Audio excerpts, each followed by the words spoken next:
to bite you. Okay, moving on to the next segment of the show, I wanted to talk about the news that dropped yesterday in the NFL, pretty much out of nowhere. And when I say out of nowhere, I don't really mean out of nowhere, but I'll explain to you what exactly I mean. I am not surprised the Houston Texans fired Bill O'Brien. He's not a good GM. He's not a great head coach. I'm just very surprised on the timing of all of this and why exactly the Houston Texans decided to fire Bill O'Brien now. And the news that the Texans fired him after an 0-4 start, I think was somehow surprising and not surprising at all. I've been very skeptical of Bill O'Brien's decision-making since he really took over power of the whole franchise in 2019, with move after move seemingly betraying either a lack of long-term vision or a failure to really understand how the rest of the NFL, compared to him, evaluates players. And I can understand why the Texans ownership thought, these moves just weren't good, and that they wanted to find a solution to replace Bill O'Brien as the team's general manager for years to come. I just think firing Bill O'Brien, the coach right now, though, makes no sense. The Texans are 0-4. They're at the bottom of the AFC South, but they've played the league's toughest schedule with games against the defending Super Bowl champion Chiefs, the defending number 1 seed in the AFC Ravens, and one of the best defenses in the league in the Steelers, before a loss on Sunday to the Minnesota Vikings. And losing to the previously winless Vikings obviously isn't anything great, but Bill O'Brien did win 4 division titles in his prior 5 seasons with this Texans organization. 4 losses against mostly really good teams shouldn't be enough to drastically steer the organization in a way to fire Bill O'Brien mid-season. It makes you wonder how much ownership was actually paying attention to this before the slow start. And I think the way to do this is to split this into a couple different parts. Number 1, the question is, do you agree with firing Bill O'Brien, the GM? And how much really could have changed now between the end of August and now? I understand Bill O'Brien's decision to trade away DeAndre Hopkins was not a very smart move at all. And it looked bad in March when ownership signed off on the idea of trading away the team's star player.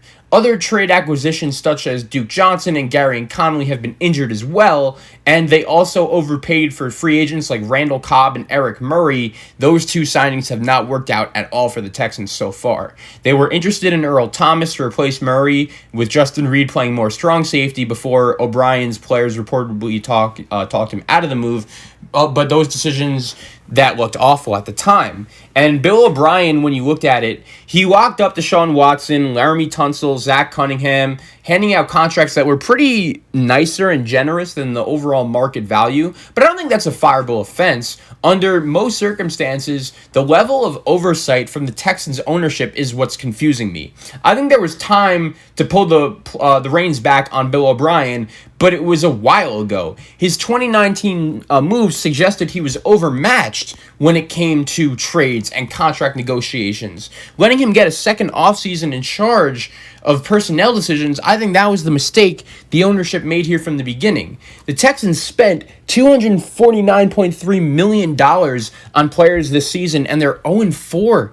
Why not correct that mistake as early as possible and get O'Brien out of GM? For one, they can't go and get an immediate replacement, and early reports suggest Houston will turn things over to former Patriots worker Jack Esterby, who was brought in to the organization by Bill O'Brien. But even with Deshaun Watson, I don't trust the direction that the Texans ownership was leading them in, and I don't really trust the Texans ownership to make any effective decision-making moves going forward.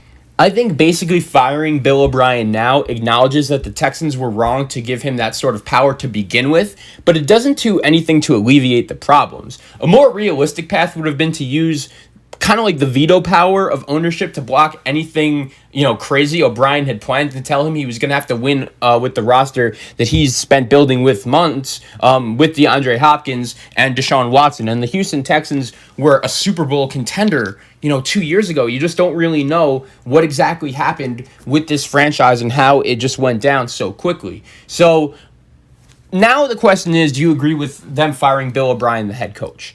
And I don't think they should have done it mid-season. To be honest, I probably would have done it at the end of the season. But if you leave Bill O'Brien, the general manager, aside and think strictly about the coaching side of things, I don't think you could really justify this move whatsoever. O'Brien took over a 2-14 Houston Texan team with Ryan Fitzpatrick at quarterback in 2014 and posted 5 winning seasons in 6 years as the head coach. The only losing season he had was when Watson tore his ACL in 2017, and the Texans as a total were 52-48 over O'Brien's 6+ years at the helm, but they did win 4 division titles in 5 years. And when you look at the Texans, I wasn't too high on them going into 2020. I understand Bill O'Brien had been able to push them to the AFC playoffs deep last year, but how many coaches get fired after an 0-4 start against a very bad schedule with that sort of resume? It seems pretty crazy to me that Bill O'Brien was fired while Matt Patricia and Adam Gase and other guys like that still have their jobs. And it would be one thing if the Texans were firing him for after the season and they had a replacement like Lincoln Riley or Dabo Sweeney, but firing him with a plan after a disappointing campaign would have been much more defensible to the Houston Texans ownership, even if I think it would have been maybe a rebuild or whatever. But without a GM, I don't understand what their hiring process is going to be. And Esther B., Bill O'Brien's guy, it looks like to me, is going to have a pretty big role in the hiring process. Instead, the Texans are promoting Romeo Crennel to take over as the team's interim head coach, and he was promoted upstairs after the Chiefs just torched his defense in the AFC playoffs last year, and he, in his career, is 28-55 as a head coach. The worst thing that that could happen to the Houston Texans now is that they can improve against an easier schedule, convince McNair to keep Romeo as their permanent coach, and have the 16th draft pick. It's exactly what happened in 2011 with Todd Haley and the Kansas City Chiefs. That was a pretty similar argument.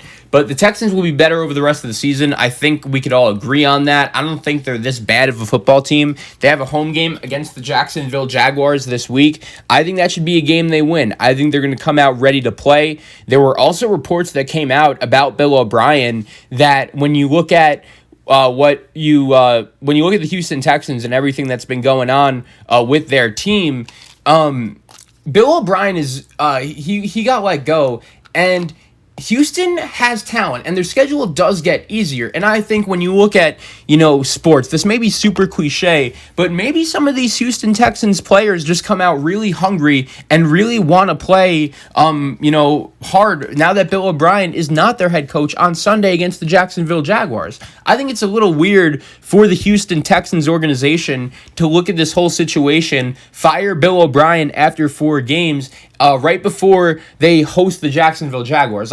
If you lose at home to the Jacksonville Jaguars, I think that could be at least somewhat of a better reason to fire Bill O'Brien as a head coach. If they wanted to just permanently take general manager reins away from him, I just think they should have done it last season. And that's why the timing of this is just really confusing.